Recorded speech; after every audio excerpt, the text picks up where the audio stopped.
नमस्कार, आप देख रहे हैं हरियाणा भारत। मैं हूं आपके साथ मीनाक्षी। खबरों में आगे बढ़ेंगे, लेकिन एक नजर डालते हैं हेडलाइंस पर।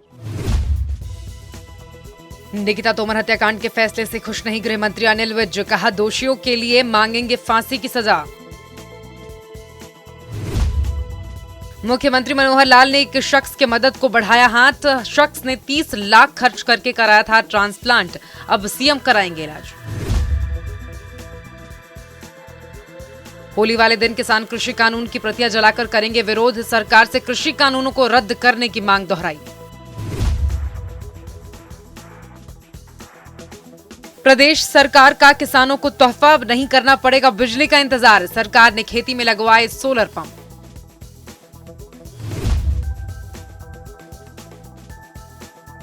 हरियाणा से राजस्थान के लिए बस सेवा शुरू। अब छात्रों के लिए जयपुर जाना होगा आसान।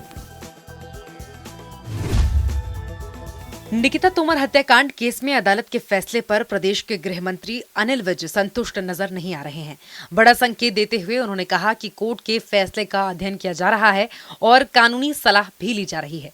साथ ही उन्होंने कहा कि दोषियों को फांसी की सजा दिलाने के लिए हाई कोर्ट में अपील की जाएगी।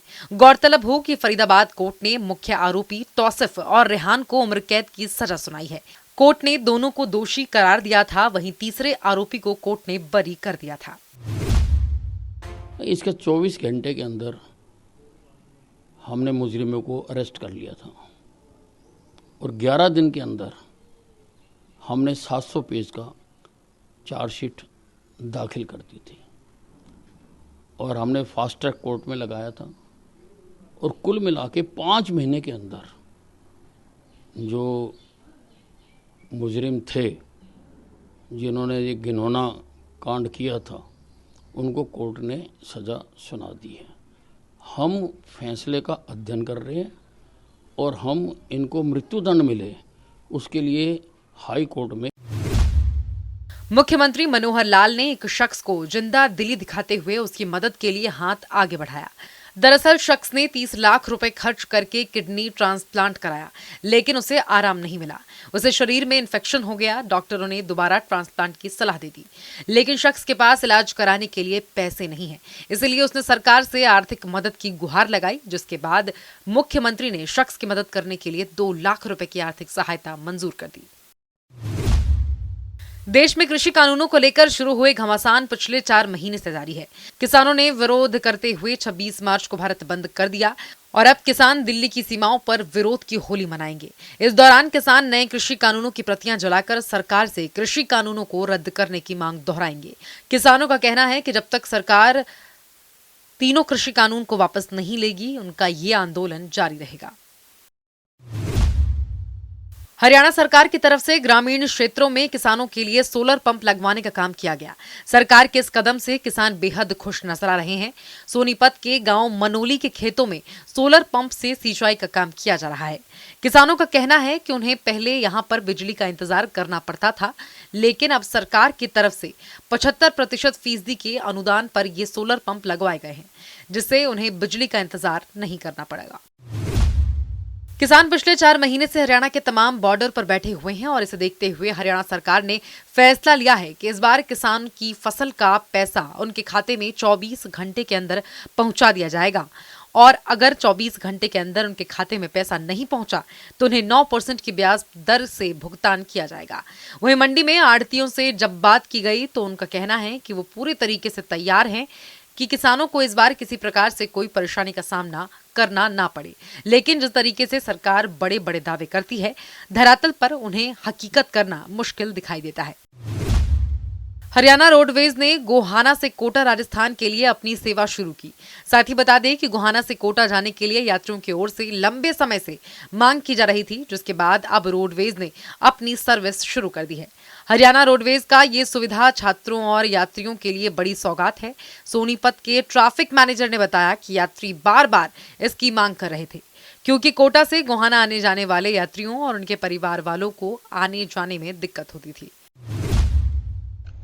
जनता की बार बार मांग आ रही थी कि गोहाना से जो है कुछ स्टूडेंट्स भी कोटा में पढ़ाई कर रहे हैं, उन बच्चों को भी आना जाना होता है, उनके परिजन जो है वो भी आना जाना करते रहते हैं।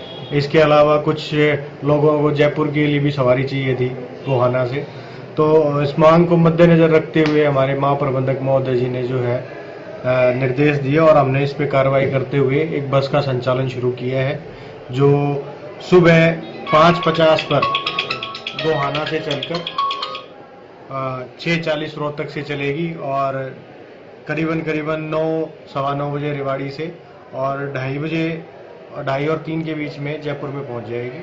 और इसका जो रात्रि ठहराव है वो हमने कोटा में सुनिश्चित किया है। वहां रात्रि ठहराव करके ये सुबह 3:45 बजे कोटा से चल के करनाल के गांव रायपुर जाटन में एक शख्स ने जहर खाकर आत्महत्या कर ली।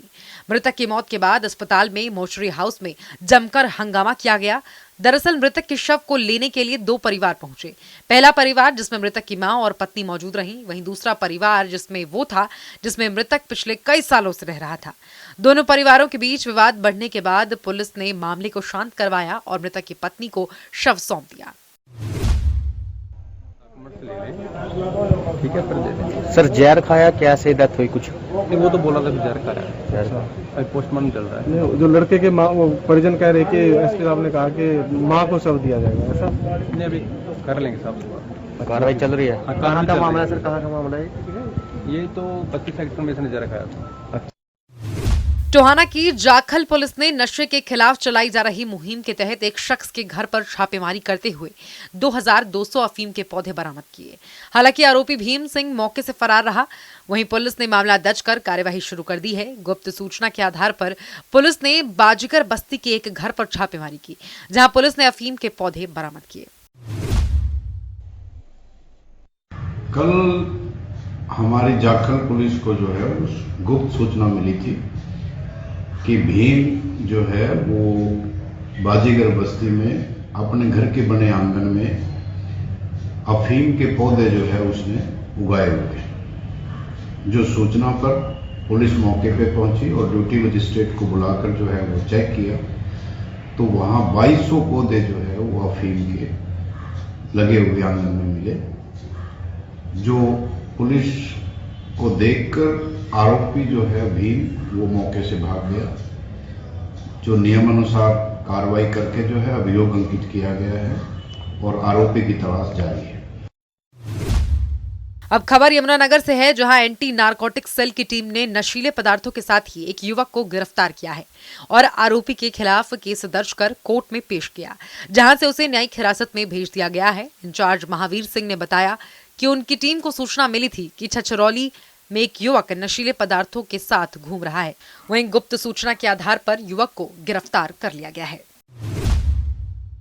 एसपी साहब के दिशा निर्देशानुसार हमारी टीम लगातार कार्य कर रही है, जिसके तहत कल एक युवक सोनू नाम का युवक है जो गनौली का रहने वाला है, छछरौली का, और लेदा खास चौक से उसको शक्केदार पर काबू किया था।